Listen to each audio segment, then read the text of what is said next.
Okay, welcome back to the Deliberate Dad podcast slash YouTube. It's a bit of both, John.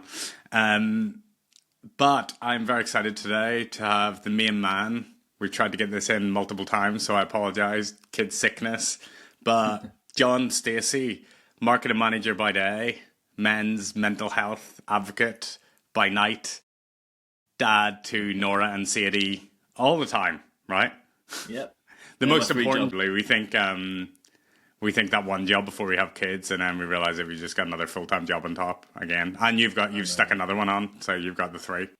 Yeah, glutton for punishment. That's me. Yeah, totally. So how you doing today, Matt? Yeah, I'm good, thank you, mate. Yeah, just trying to fire on as many cylinders as possible as always, and just trying to keep the energy up and stay positive. How are you? How's things with you?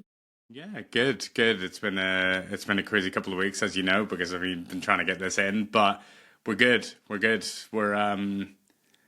as we were talking about before here, we enjoy the life being full, right? It's like what you actually want.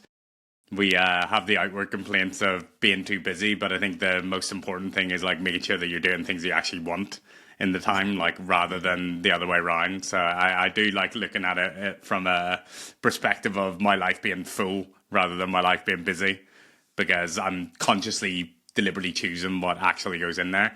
Which leads me on very nicely, right, to, to the first question that I always ask all my guests is, obviously, the name of this is Deliberate Dad. I talk about living deliberately all the time, consciously choosing and creating the life that you want to have. But for all of us, that is different, right? So that's why we can't take a book off the shelf. We can't copy and paste someone else's routine and life onto yours, because it doesn't actually work and you don't actually want it. So my first question to you, John, then is like, what is a deliberate dad? Like, what does that mean to you? What does living deliberately mean to you? Yeah, I think it's a brilliant question. It's obviously one of the things that I really like about the work you do. Anyway, I think for me, it's something I'm always still learning to finesse and make better. But it's something I've had a massive problem with, and I think most dads will admit that, in the sense of when you become a dad, you lose a lot of things in your life that you're used to having: space, time, energy, and then all the things that are like superficial as well. You sort of, a few of them drop away, and I think what you try and do is you claw at them and you struggle, and then you realize you're not being that deliberate dad, that present person, because you're trying to balance out what's important to you, and feed yourself the energy and all those kinds of things. So I think for me now, the stage I'm at, what it looks like is trying to be as present and as positive as I can, trying to be aware of when I'm maybe not doing that and taking action in the short term, trying to be very, very, very communicative with my children and my wife, which is a big part of being a dad. And I think, always having those channels of communication open. I mean, my kids are young, and I don't think there's really an age you start communicating properly to your children. I think a lot of dads have a misconception of, this old-fashioned mantra of, you don't really start to connect with your kids as a dad until they're like 10 or whatever. Can I swear on this? Is that all right to swear on? Who do you think you're having a conversation with here, John? Exactly, yeah.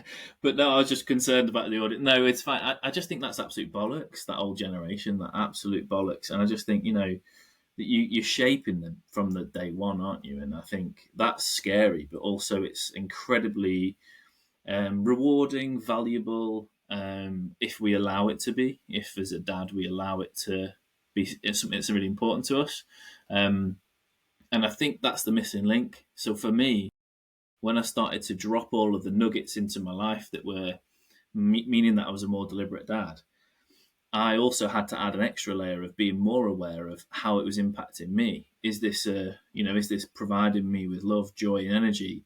Is it just taken away? And both of those are fine, because it's about them, right? But it's also about understanding the balance of those things, and that's where you get you find the sort of balance of time and energy across each day, I find. So yeah, I think the sort of practical stuff that I'm doing now that I maybe wasn't doing consistently over the last 7 years is, like I say, spending more time with them, spending more solo time with them, asking questions, listening, open ears, 2 ears, 1 mouth, all that kind of stuff. Space, leaving space. I'm someone, you can probably already tell, and I know we've had conversations, but I'm someone who could talk and talk and talk and talk. But I think what I've found is really rewarding is when you speak to someone, you use the active listening technique of when you're speaking to your kids, you let them finish the first sentence, leave a bit of a gap, see if they've got more to say. Because weirdly, I think your kids sometimes prohibit themselves from really opening up unless you leave that space for them. Maybe it's just my kids. But yeah, trying to give them a bit more space to tell me things, trying to make them feel safe, noticing those cues, and just being really into them really, and spend time with them. Yeah. That I love that. I love that what you were talking there about the some of the activities give you energy and some deplete you, and you being sort of aware. Those activities that give you energy, what are those, and how have you consciously created the space and time to do those? I'm just really interested by that answer. Do you know what? I don't think there is a list. And I think the reason why there isn't a list is every single activity, one-on-one time, playing with them, eating together, like just talking, all those different little things on any given day can be draining or can be really rewarding and really like invigorating. And I think so there isn't really a list of one or the other. Do you know what I mean? I think one of those things that I've had to learn and I guess articulating that balance a bit more of what I was talking about is you've got to do it all. You have to do it all. Like I have to put the time in. I have to do it. It's my responsibility and I want to do it. It's not a chore.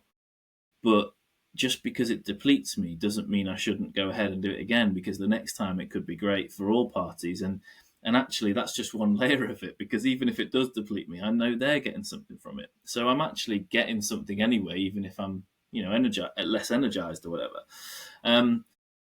So yeah, I couldn't give you a definitive list. I think if I'm brutally honest, if I'm brutally honest with you, I and I say this a lot, and I have no qualms in saying this, and I don't think it's a negative by saying this, but I absolutely love every second with my children. And at times I could absolutely hate every second with my children. And there's nothing wrong with that, right? Like they just can be a struggle. It can be hard. And I think all parents need to almost admit it, forget the sort of stigma around speaking those words. It can be, I've had the thoughts, everyone's had the thoughts, this is horrible, right? And yeah, it's just, it's understanding, being aware, making those times balance out, those energies balance out. And a big thing that I have learned from a book, I know you said earlier, like you can't sort of learn too much. And honestly, I fully agree with you. Everything's that you need to be adaptable to every single day and every single walk of life and every single person. However, I read Philippa Perry's book, which is, always butcher the title, but it's like, learn to be the parent that you always wanted. And your kids it's like, the book you wish your parents had That's it. read. That one, isn't it? Yeah. And she just constantly talks about repairing the rupture. And I think for me, one of the big things I had to break through early as a dad was when I did something I was shameful for or felt bad about or didn't do right. And I still do it now. Jesus, all the time. I did it last night. Repair that rupture as soon as possible when the time's right. Like just say sorry, explain it, work through it. And you won't have any lasting trauma that you impart on your kids, hopefully. It's all you got to do. They will understand you're human the more that you show them you're human. Like, there's nothing wrong with that. My instance last night was hilarious. My daughter was full of beans, at night time. And there's like always energy out of nowhere. And you're like, come on, like just go to sleep. But she was full of beans and I was reading her a book. And then I just turned around to her and I went, why are you not even listening to me reading? Like, you're just full of it. Like, it's so weird. You're so weird. And immediately my head went, I just called her weird. That's really bad. And she's quite a sensitive girl. So I finished my book, let her calm down. And then I turned around to her and I says, I just want to give you a hug and say sorry. I shouldn't have called you weird. You're not weird. And look, hey, even if you are weird, like weird's great. Like if you're normal, you're average. And if you're average, you're boring. You want to be weird. But what you were doing was weird. And that was annoying me. And I shouldn't have told you it was annoying. I should have just said, can you stop? Are you listening? And just asked the question. So I lost it a little bit with you and I'm sorry. And she just hugged me and she said, thanks, Daddy. I'm going to go to bed now. I was like, okay, cool. it was like nothing mattered. But it was like one of those things I just constantly hark back to, repair that rupture. And again, that's because I never had that as a kid. So when I read that book, I was like, oh my God, that's gold. And I think it also ties in with your idea, John, of like all of that.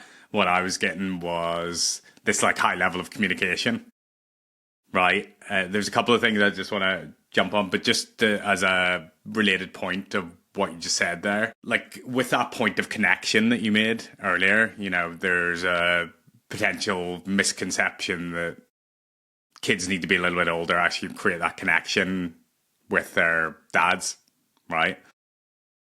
Do you think that communication is the key to create that connection? Do you think like you consciously, deliberately doing that? And is that something you've seen on the flip side, like passivity in that area results in the lack of connection and almost like feeds into that Yeah. misconception? I think, yeah, massively yes, but not the quintessential element. I think what I've learned is it's a big deal because I certainly didn't have it in my parents. It wasn't a very two-way communicative environment. I couldn't feel like I could be open in my, parental familial environment. So it's super important, and I think all types of communication are big, even no matter what age your kids are. But I'd say the primary thing beyond communication is just being there, like physically. So I learnt again the hard way, being incredibly distracted with my children earlier in their lives due to issues of my own. Like I was having a day where I was just completely like rock bottom depression or whatever, and I went through a bit of a depression with my eldest when she was younger. And I always hark back to this picture, which is really important to me. But it was a horrific picture of when I was having like a literally end of my tether day kind of thing. And she's having the time of her life in a paddling pool, and I'm sat behind on a deck chair, and I've not got my phone in my hand, which you'd expect to have, just sitting there, kind of disengaging from life a little bit. But I'm staring into space, and like they're not even there. I'm like they're invisible to me. And every time I look at it, it always makes me kind of feel a bit teary because I remember how I felt at the time. But one of the things I didn't do at the time a lot of was just spend time with them and just push myself to do it. And what I learned was like even the smallest things are huge. Like you're absolutely shattered. It's the end of the day. You've had a long day. You lay down on that floor while they're getting out a board game they don't even know how to play, and they're setting it all up. And normally it would frustrate you because you want to play it properly or whatever. And you literally just sit there and watch them play and just engage with them, the odd little word here and there, whatever, but you're right next to them. And it's just so impactful. It creates a huge connection. I remember a really younger time with my eldest, where she would just try and read all the time. She's a massive reader now, and she would just try and read all the time as a young kid. And I'd just sit next to her, and it was one of them moments that you see on YouTube where you always got like cheesy moments that with parents and stuff. And she was just reading. She just put her arm on my leg while she was reading, and I was like, she's just loving me being there, like right next to her. And I think it was like a couple of those moments just knocked me for six, and was like, this is important. Just being right next to them, being with them, and it seems so small, but we all know, and I'm sure people listening to this, like it's hard sometimes. You want to be away from it all. You want to be in a dark room away from everyone, like because you're shattered or you've had enough. But putting that little extra mile in just for 10 minutes, laying on the floor with your kids and letting them climb all over you or something, it's gold. So yeah, I think communication and presence, they're the huge things. And presence gets mocked and taken into different sort of worlds as a phrase. But for me, it's just being physically in close proximity to them. It's the best thing. And being there, like you're physically there, but you were, like you talked obviously before. Thank you for sharing that story, by the way. That was, that's great for you to have the courage to share that. So thank you. Nice. But also, like you're talking about actually actively playing the game, right? Even if you're tired, you're still showing up. You're physically there, but also like mentally there. And it is really interesting you talking about those moments being golden. And I think like one of the key issues that we all have at the moment, because our workload, as in the stuff that we need to do, not just in work, as a parent, look after yourself, keep the fridge full, do the shopping, wash the car, walk the dog if you have one, etc., etc. It all piles up on top of each other. And it's very easy to just get caught in the day after day after day after day and not actually acknowledge those moments. Yeah. So then you get to a point of going, Jesus, this is full on. And you haven't actually, like, you've been there, right? Like, you probably have, but you haven't actually recognized it. So the way you articulated that moment, I was there, right? And I wasn't even there. The amount of detail that you had there, I felt the tears in my eyes. You talking about that, right? Like the amount of detail you were able to describe it. And I think like that's the one thing that I've tried to do. And like one of the things I talk to my clients as well is like acknowledge the moments. Because we think that like, it's the big things that will make a difference in our lives, but it is the hand on the knee when they're telling the story. It's the sitting there and like last night I had an impromptu ballet show.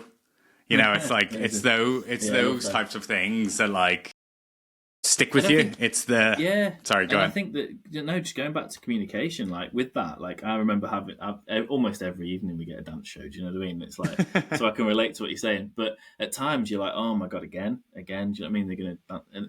But what you've got to do, and this is something that I'm a massive believer in, is you don't have to. Like going back to what I was saying at the start, you don't have to be fully all in.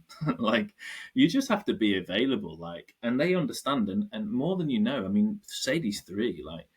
But she understands when I'm tired. Like, I can explain to her, like, oh, I can't do that right now. I'm really tired. I just need a little bit of sit down. Do you want to do something else? And suggest a different thing. Okay, Daddy. She gets it, right?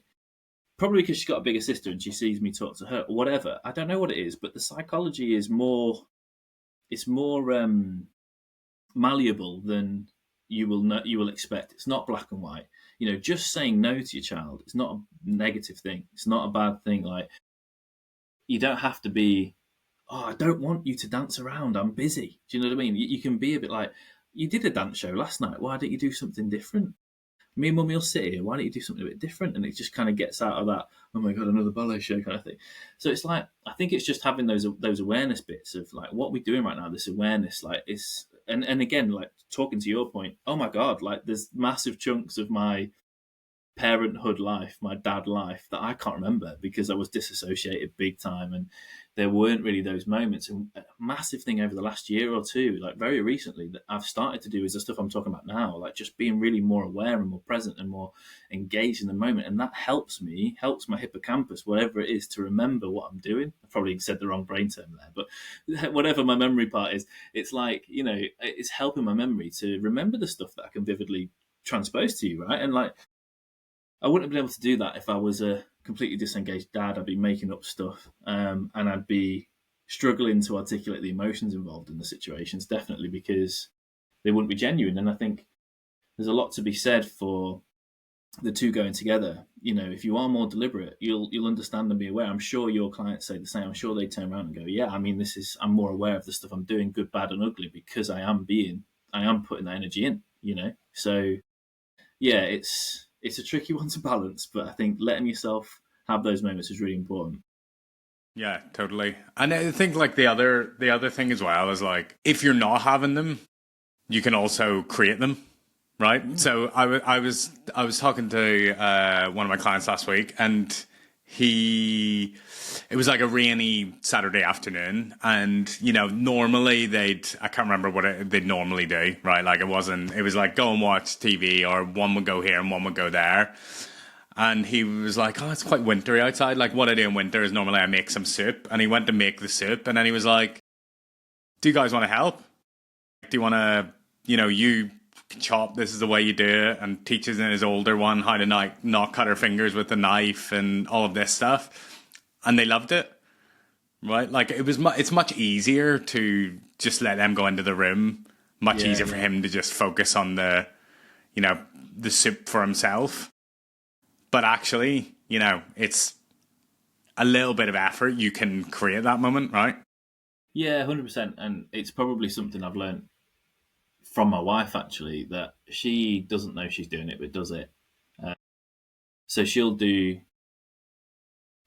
one day she'll do something and she'll want them nowhere near her, and she's, John, can you sort of keep them away, whatever, do whatever.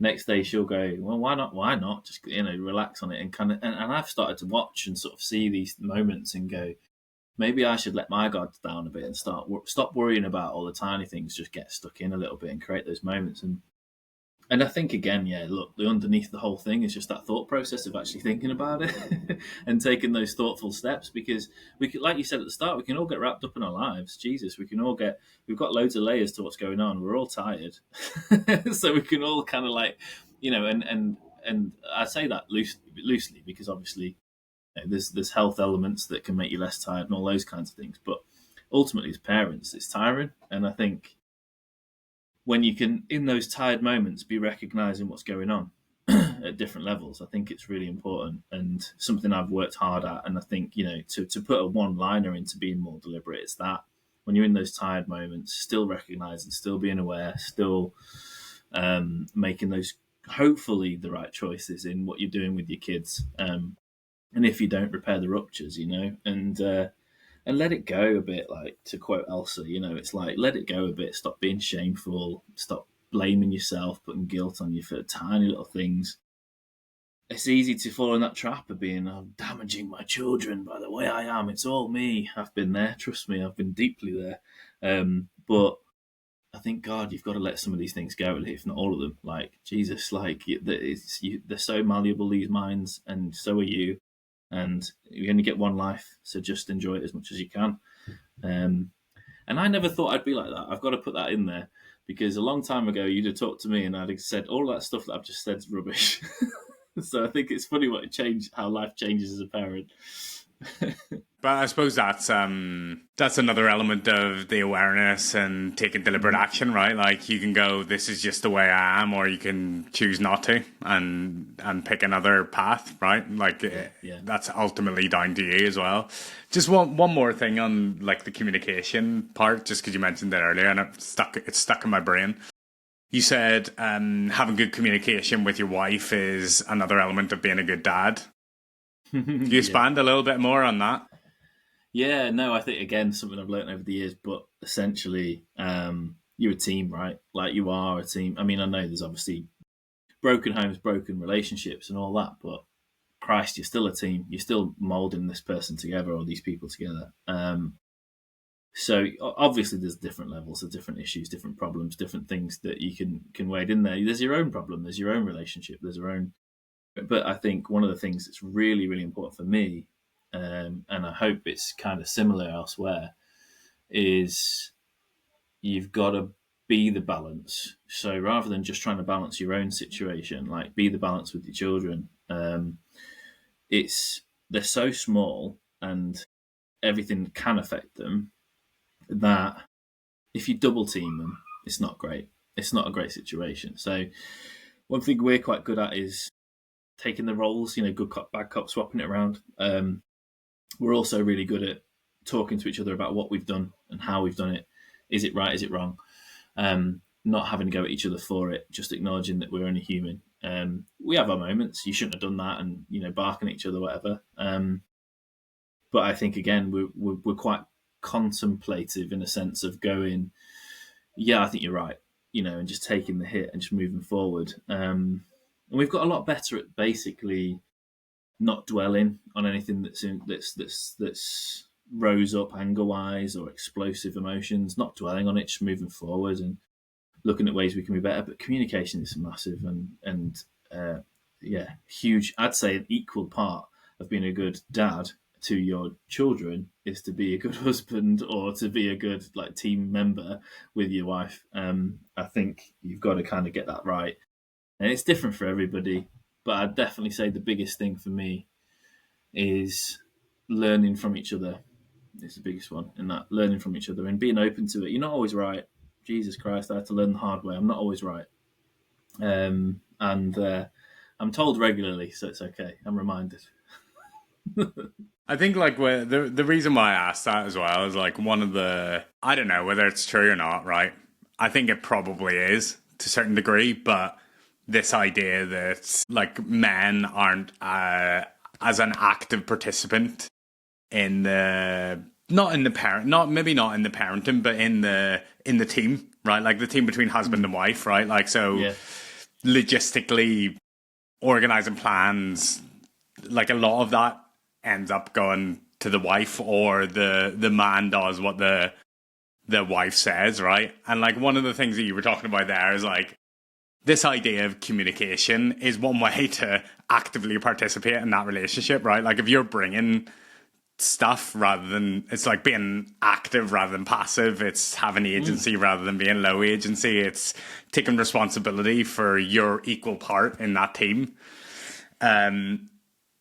which actually, you know, benefits everyone. It benefits you, it benefits your partner, your wife, and it benefits the kids if you take responsibility and actually do it. I think, like, again, this whole idea of I've got so much shit going on, and you just sort of like get home from work and just go through the routine and don't.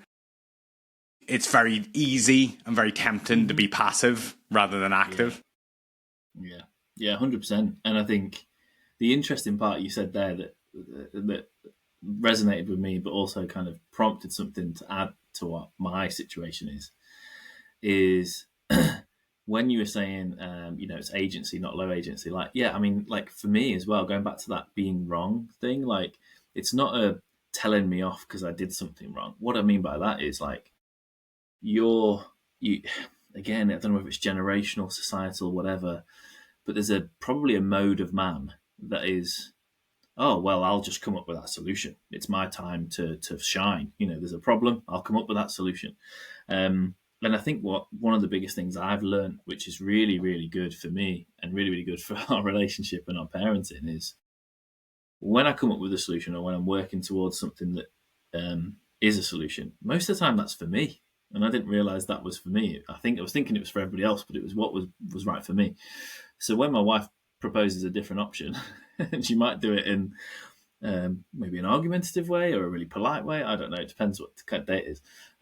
I'm all ears, and I have to be all ears because, incidentally, more often than not, there's a happy medium to be had that affects everybody. And I think it's not a bad thing that we're like this as men. I think there's obviously come from tribal situations where taking control and being the sort of leader of certain things is kind of a natural instinct, which is good and protective, and there's loads of positives. And don't get me wrong, we have our roles, like you were describing the roles there, like my wife has all the plans and she knows, oh my God, like I'm so glad she does that.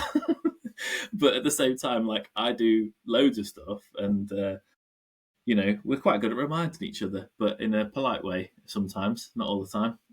But we do majorly share the parts of it. And I think, again, Christ, when I'm talking to friends of mine about parenting and have been over the years, one of the things they're quite shocked in is how much I do around, you know, the house and the chores and the different jobs and stuff like that. And I don't try to labour it too much, but I think this isn't to please my wife. This is to please the household, make me feel better, make the kids feel like I'm involved and stuff. And you know, this isn't because I'm less of a bloke or anything like that. I'd argue that it's the other way around, and maybe these other guys have got swept up in this, you know, patriarchal whatever it is in the past, where it's just like you've got to be a certain way. I mean, I couldn't believe one of my mates whose kids are like 10, 11, 12, something like that now, talking about kids the other day, and he was saying he's never changed a nappy in his entire life. And I was like, what? Like, I was bonkers. I was like, are you lying? And he's like, no, 100%. 100%, you know, this is the truth. This has happened. Never done that. I was like, wow, okay. Crazy. Didn't know what to say. Didn't know where to put myself because I've done a hell of a lot. Now, I haven't done 50-50. My wife's done the majority. So I can't moan about that. I think, I suppose the point I was trying to make before, John, wasn't necessarily, like, it ties in with your communication point, right? Where it's, if you don't actually discuss the roles and responsibilities, then you'll create expectations of each other in your minds, right? So, like, you know, you and your wife will do different things than me and my wife. We'll have different roles in the house. I'll do this, she'll do that. But the thing is, we talk about it and agree it. So, like, when you said around, your wife will come up with a solution, you'll come up with a solution, then you'll talk, and you'll give a bit, and she'll give a bit, and then you'll create an agreement around it. I think, like, one of the main problems that people fall into is, like, they don't talk about these things. So they fall into these perceived natural roles, but actually that's just in your own head. So like you've created Yeah. those expectations of what you should do and what your partner should do, but you haven't actually Mm. talked to each other about it. And you've got No. your own experiences. You know, you've formed that from your own childhood, from fucking Instagram, from whatever. It doesn't really matter, but it's in there. So like, Yeah. unless you talk about it, unless you Mm. communicate, unless you agree, then Yeah. someone's going to get pissed off eventually, right? Because you've created these expectations for the other person in your mind, which they can't meet because they don't know what it Mm. is. Yeah, that's it. I mean, you nailed it. The word I was trying to go for was those expectations, and you've nailed that there. And I think, look, the other layer to this, we're not trying to do this because we're trying to be like amazing to other people, or we're trying to be Instagram amazing or anything like that. We're actually trying to do this as a little bit of a solo survival method, right? We want to survive being a decent, parent, dad, husband, and the best way to survive in my life is to communicate and connect and listen and have those tricky conversations sometimes about those expectations. Where's it come from? God, I mean, again, something that is shocking to others when we talk about it, but we don't get deep all the time, me and my wife, but we have had some really deep conversations about our pasts and what has made us who we are, and understanding each other deeply is really important when you're communicating, when you're trying to figure out the right way of communicating, or you're remembering perhaps why you shouldn't do certain things that you did in the communication method. And we do some really cool things like I'm NLP trained, so I did NLP when I was younger, and in a sales job. I think I spoke to you about this, and yeah, the sales techniques, the prefixing of sentences is just gold. Like, lighten the load, stop scaring people by wading in with something dramatic. Say to them before you go and speak to them, I need to have a really deep conversation with you about something that's quite intense. Can you tell me when this is going to work for you, kind of thing? And it just de-escalates it all, because it gets them anxious before they sit down and do it with you, so they can get that out of their head and move forward, and it can be quite productive conversation. Little things like that is really important with partnerships and relationships, I think. And I use it with my kids. I try not to manipulate them too much, but I use it from a method of what will work for us both. And my kids, it's quite interesting with my eldest. Like, I will try and talk to her quite adult-like, and it's really important to do that, I think, because it helps her to learn and helps her to understand things. And she's proper astute, and everybody tells us that she's wise beyond her years. And I was a bit like that as a kid, partly genetic probably, but also probably because of the way we treat her. We treat her a bit like a little adult. So yeah, don't know if that's a good thing or bad thing, but all those methods of communication, we seem to be doing a pretty fairly good job, I think. Yeah. I love that. Tell me, just moving on a little bit, just because I mentioned it at the start. Tell me a little bit about like Every Man Talks and how you started that. Yeah, so we have to go back in time to sort of appreciate it a little bit, but way back in time when I started kind of, I guess, my own mental health journey, I kind of was about 12, 13 years ago, but a couple of years after that, I decided to work in fathers' mental health and work with dads during COVID, getting peer-to-peer networks set up, getting people talking, getting dads talking. It was when there was hardly anything. It was when there was literally nothing for fathers, and there was really some real big issues that there was nothing in there, such as not even in the WHO guidelines for support for fathers and things like that. So I was involved in lobbying Parliament and involved in doing some great work with some amazing fathers advocates. Pulled back from that because, as we said at the start, I tend to do quite a lot of things and burn myself out when I've got full-time jobs. So then I moved on a couple of years later to trying to do something else around my local community. So I started at the end of it, it was an award-winning charity that was geared around primarily men's mental health, but developed into children's mental health, working with businesses, working with women as well. Just setting up again a lot of physical peer-to-peer networks, activity groups, connecting people basically, but with the emphasis that community wins. We don't need support from elsewhere. We can help each other through this and through all sorts. And it's heavily funded by charitable organisations. We got lots of businesses involved to fund it too. And all the while, I'm doing qualifications to sort of bolster what I was doing. So I did a counselling qualification. I'm a trained counsellor, but I'm not NACP accredited. So I've never counselled, and I won't counsel people. I did the qualification, but didn't want to go into the counselling world because I wanted a detachment from it. I realised I'm a bit too empathetic, so I wanted a bit of detachment from it for my own survival. But then closed that again, burnout, and kind of my second kid came along. And then in recent, last 6 to 12 months, I've basically took it upon myself to try and do a little bit more. So got a few projects on the go. Everyman Talks is kind of at the centre of it all, doing the odd talk for local businesses, schools, things like that. Working with predominantly people who want to hear what it's like from the reality of what a normal person just like them is, rather than somebody up on a pedestal trying to dictate to someone how things should be, hence the title Everyman Talks.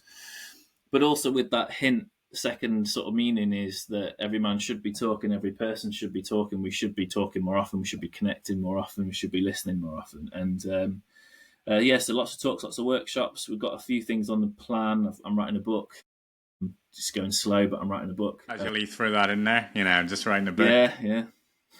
Well, it's not really not really a big deal, but it is a big deal to me. It's like, I've got a publisher involved. They want me to do a book, and the book is basically about something I always talk about. So it kind of summarizes what I do now, and that is that you're not special. No one's special. And that's not a bad thing. It's an amazing thing. We can all relate to each other. We all have a certain amount of connectivity, like ingrained in us, because we are all very similar underneath it all. And what we don't realize is we're constantly told, no, you've got to be extraordinary. You've got to be special. You've got to be different. Social media, whatever you want to call it, media, everything's feeding us. You've got to stand out. How about just connecting and just feeding the energy off each other, right? And so I'm just kind of trying to dispel a lot of the rumors and the myths and the problems that's caused people over the years by writing a book and just explaining to everybody the importance of connection and the importance of relatability and listening and connecting and with energy and just being present, I guess, with each other. Forget the kids for a minute, just being present with each other. And it's part of all of that mantra and all that stuff I'm talking. It's part of the reason why I love what you're doing. Cut the bullshit. You're just talking frankly to dads and just saying, look, listen to yourself, listen to people around you, adapt, work for you, what will work for you. And I love everything you're doing. So it's great to connect and listen in this way of what you're doing and have a little say too. No, thank you, mate. I appreciate that. And I suppose the sentiment of this conversation almost is, we've all got our own version of what good looks like to us, right? Like what success looks like to us. And we've just got to be aware of it, right? And we've got to reflect on what we actually want, what we actually enjoy. And when we do that, then we have to have the courage to communicate with the people that we want to, right? And actually take the action to go after that, right? And I think that's interestingly, the whole reflect and talk. It depends who you're talking to, right? I've thought this recently as well. It depends who you're actually talking to. So reflect and talk is really good for 80 to 90% of guys. But interestingly, probably people like us and people watching this, they actually need to take that reflection and actually do some things, right? As well. Yeah. So you talking about earlier, there was a couple of things popped in my head. It's think and talk about that soup story I told earlier. It could pop into your head, but you have to actually do something about it. Yeah. Right? You saying, instead of being passive in this environment, you don't have to be up and dancing with your daughter, but you can still be active. Yeah. In that particular scenario, and you've got to actually do it. So I think what you were saying is you've got to reflect, talk, communicate, but then actually do the thing as well, right? Yeah, and I think incremental. I don't necessarily prescribe fully to habit stacking and all that, but I'm a massive fan of incremental little bits, 1% at a time. Totally. If you're really struggling, do little bits, put that little effort in. It's helped me, Jesus, and this is where the awareness and reflection comes in. I just tried that one time to just sit down with them when I really had no energy and just engage. And now it's a lot easier than it was, just by trying to do it more often and just pushing myself that little bit further. One thing I will say on goals, not to challenge your point, goals is really important, and having a picture of what's what it looks like for you is a fantastic barometer of where you need to be. But I think something I want to put out there is make them adaptable, make them goals that Yeah, it could be crazy. Could be like so hard to get to. Could be really challenging, whatever. Be open minded enough to put a line through the goal and write a new one at any point, and just forget going for it. You've got halfway, so what? Cross it out, start a new one. As long as you've got something, as long as you've got something that you're trying to achieve. And I think the only reason I say that is I've got this like problem with the fact that there isn't much out there about this gold medal syndrome kind of style of living that we're in right now, where if you ever heard about the the gold medal kind of syndrome situation, these gold medalists, these Olympians that we all hear about for after 4 years of training or whatever, and they go and win a gold medal, and there's a massive majority of them that once they've got the gold medal, they've just got a massive manic depression afterwards, really struggle with the mental health because they've got nothing to go for. They've hit the pinnacle. And I don't think there's enough of that out there. But this is that special thing. We're told all the time we've got to be special and amazing. We've got to stand out. We're just 1 in 6 billion or whatever. And do you know what? You're 1 in 6 billion. You are special as you are. You don't need to be any more special. You just need to look for like-minded people, connect in a tribal circle. That phrase, the product of the six people around you. And one of the things that has resonated with me from a chat I had with a good friend of mine a long time ago is, if those six people are negative, then you're in a cage, you're not in a circle. And I was like, that's so true. You're just stuck. You need to get away from those negativities. So, and I think, that connection, that'll lead you to your goals. Those connections to positive people and energy will give you that energy to get to them goals. No man is an island. You can't keep going on your own. Final question. If you don't have those people, how do you get those people? Do you know what? And honestly, 10 years ago, I'd have gone, no idea. I'm really scared. Yeah. And I think there's quite a lot of people out there who don't realize there are so many opportunities out there to just meet new people. And I'm an introvert massively at times, most of the time. Don't sound like it, I know, because I've got myself up for this and I'm really up for the conversation. So there's energy flowing through me. But I'm definitely an introvert most of the time. And I can't walk into a room full of strangers unless I've got myself ready for it. But the biggest thing that I used to say to people about getting involved in peer networks and peer groups is just try it. Just try. There's no such thing as trial and error. And I think if you don't feel like you've got a connection with most of your mates, try and have a conversation with someone you've never had a conversation with. See if you can connect with them on some sort of level. If you can't, so what? So what? What have you lost? Nothing. A little bit of time. So what? You've got try. I hate the phrase trial and error. It's just try. And I think you'll land on something as soon as possible. There's no error in trying. Crossing something off means there's loads more. You don't go back and do it again. Like as a hobby. Like I used to say to people who were struggling in my peer groups and they didn't have hobbies, didn't have friendship groups. And I says, well, why haven't you got hobbies? Like, I never got the time, never got the energy, don't really know what I like. I was like, you know what you like, everybody likes stuff. Tell me what you like, tell me what you're into, and then tell me a few things. And I say, why don't you go and do that, down here, and I'll find something for you and I'll do a bit of action for them to sort of meet in the middle. And I said, all you got to do is try it. If you don't like it, never do it again. And when I put it like that and just left that with them, they were like, oh yeah, it's actually quite easy, really, isn't it? Just trying something for the first time. So I think, if you haven't got that connection around you, give something a go. Give it a go. One of the things, certainly, that I've had to come to terms with is letting people go as well, because they weren't serving me, and it has meant that I felt lonely at times. But again, it's something that very recently I've been more aware of, where I've had to reconnect with people and find those connections again, because I know they feed me. But there's definitely things out there. There's a lot of peer networks. There's a lot of peer groups. Every local area pretty much has something available to them, online, offline. You can be in person. Put yourself out there a little bit, and you'll get a lot back, surely.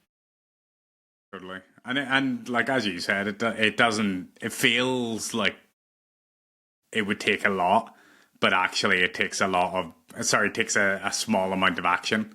And I loved your sort of framing of that. Like one of the things I always talk about is like you've got something that you want, right? Like an outcome that you want. So connect with more people, sort of what you said, and almost treating it your system or strategy as an experiment. So you go, this is what I want. Here's a few different ways that I could potentially do it. Go to this work peer network, go to this open mic comedy night, go to this quiz night, whatever it might be. Like all of these ways, just pick one. Exactly like you said. and treat it as an experiment. Like, my hypothesis is I will like this one the most. You go, fuck that, I don't like that. I'm not going to go again. You go to the next one. Oh yeah, great, I met this person. But it's like sort of what you were saying, almost like pulling yourself out of the scenario, right? Like, it's like treating treating your actions as an experiment. It's nothing to do with you. It's just, you're just having a go at it. But it takes, like, as you said, just that little bit of action just to keep going. Yeah. But yeah, amazing. I think we get wrapped up in our past and our future too much. And I know it's getting a bit spiritual talking about this, but I think one of the biggest things I learned from a personal perspective is just trying to live in the present moment. What does it mean right now? And like, just walking into a room, Andy's Man Club or something, for example, and just walking into that room for the first time. What does that mean in the moment? Well, nothing. But beforehand, I've thought in my head about all the traumas that I've had in the past, and I've worried about what might happen, where somebody might laugh at me, and all this, all these past and future things that might not happen or have happened, and you can't do anything about. What can you do right now? Well, you can walk in with a smile, be open-minded, listen and talk. We can all do those three things: walk in, smile, listen and talk. Easy.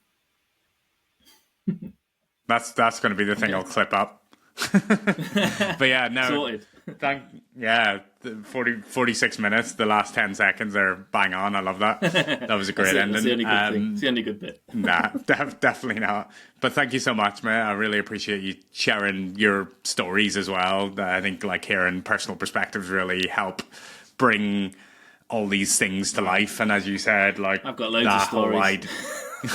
That whole idea of every man talks and hearing it from people that are actually living it, which is what I'm trying to do as well, right? Like, share the stories that are actually happening to me, not some kind of like made up bullshit, is like super helpful. So thank you for doing that today. And if people want to find out about Every Man Talks, like, where can they find it?